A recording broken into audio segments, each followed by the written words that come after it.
Back here at Jackie Robinson Park on August 27th, 2024 in the afternoon, I was talking about this edgecomb wall and the coincidence of development up top and then the official opening of the park in 1911. These events sort of converged around the same time in the late 19th century, early 20th.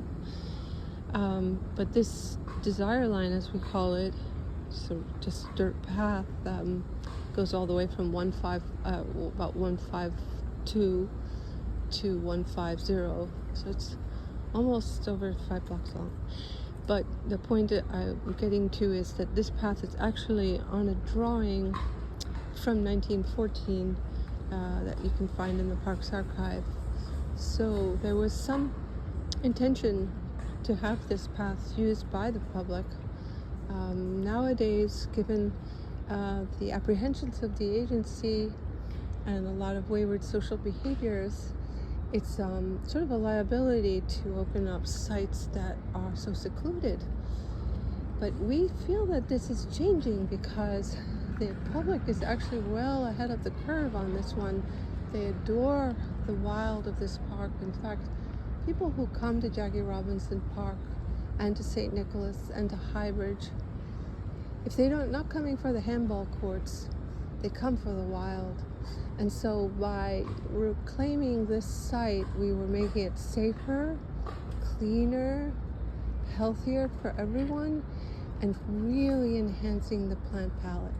So everything you see here used to be Japanese knotweed only, about 6 foot tall, just firing itself away. And over the course of 2 years, we pulled it out and we planted as much plant material that was native that we could find. There are varying definitions of native, of course, we weren't being too strict about it, but you see everything from Prunus serratina to Hibiscus moschutus to Cornus florida, all sorts of solidagos, Spirea alba, Zizia aurea, Lindera benzoin, Zambucus canadensis, the elderberry back there. And we've also left some of the native weeds that people used to take out routinely, like the pokeweed. We planted some native trees like willow oak and black oak. This stack of pots here is only a portion of what we put in the ground. So this is kind of our workstation, and everything that we do pull out or prune back, we leave in piles on the site. But I do want to point out to you before we go down the pathway that the first object of the restoration was this very steep slope. It too was all Japanese knotweed. And I knew that as soon as we were going to pull it out, we had an erosion problem on our hands. So, parenthetically, if you look at early photographs of this park, it's entirely rock.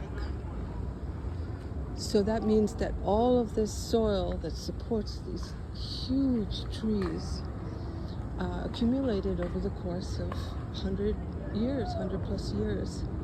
So the first plant that I focused on when we did the restoration, and thanks to the Natural Resources group that was kind enough to proffer the source a lot of native trees and shrubs, was the poplar slope.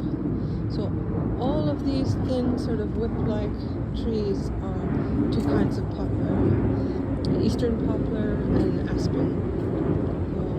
That would be Populus deltoides and Populus, the eastern poplar tends to have a bigger leaf and it's sort of more robust than the aspen, which has smaller leaves, which is why they flutter. Now, we planted very closely here. It's very unconventional, actually, but we needed this effect as soon as possible. So we decided it was, I was really myself, but I think I convinced other people that this was a reasonable approach, that we plant a sort of checkerboard of poplar, and then when things get too crowded, assuming you don't have a high casualty rate, you can start to edit out. But since this is also along this grand staircase, we needed to have an effect right away. We needed the public to understand that there was work in motion here.